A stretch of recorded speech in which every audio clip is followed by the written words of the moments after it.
New tonight, former President Donald Trump has arrived here in Milwaukee following the attempted assassination. You can see his motorcade there. We are hearing he wants to get out, see people, greet people, may even appear on stage earlier than expected. Let's bring in senior White House and political correspondent Ed O'Keefe and chief Washington correspondent Major Garrett.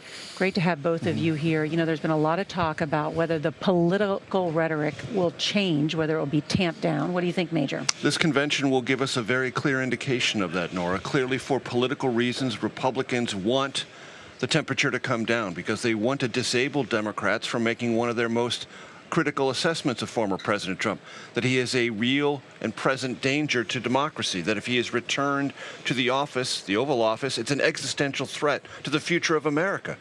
They want to deprive Democrats of that rhetoric, so they do want the rhetoric toned down. But Republicans should be reminded of some of President Trump's own rhetoric this campaign cycle, calling all Democrats communists, Marxists, who live, quote, like vermin in our midst.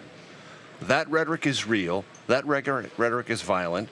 And when Republicans talk about toning things down, they should probably be reflective of some of President Trump's own rhetoric this campaign season, because it's been anything but toned down.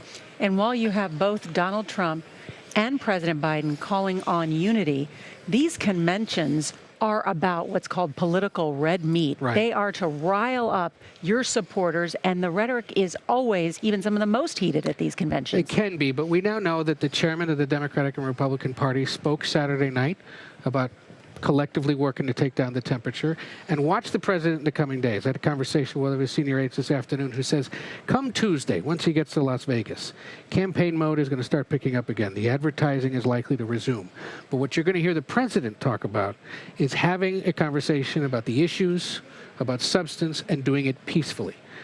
Democrats will take cues from the president, see how he does in those days, and that will probably help determine at least how they would respond. But a lot of it, to your point, is going to depend on what they're talking about here, how they're talking about what happened, how they're talking about the president. If it is heated, Democrats will be difficult to resist, perhaps intensifying their rhetoric too. And very quickly, Norah, in Republican circles, there's tension about this. Some members of the House Republican Conference are trying to lay this at the feet of either the left in America, the assassination attempt, or directly at President Biden. Senior leaders in the Republican Party and the Trump campaign are trying to tamp that down, but that pressure is here, and how it manifests at this convention will explain to this country how that tension is resolved within this Republican Party. We'll be covering it all. Major Garrett, Ed O'Keefe, nice to talk to both of you. Thank you very much.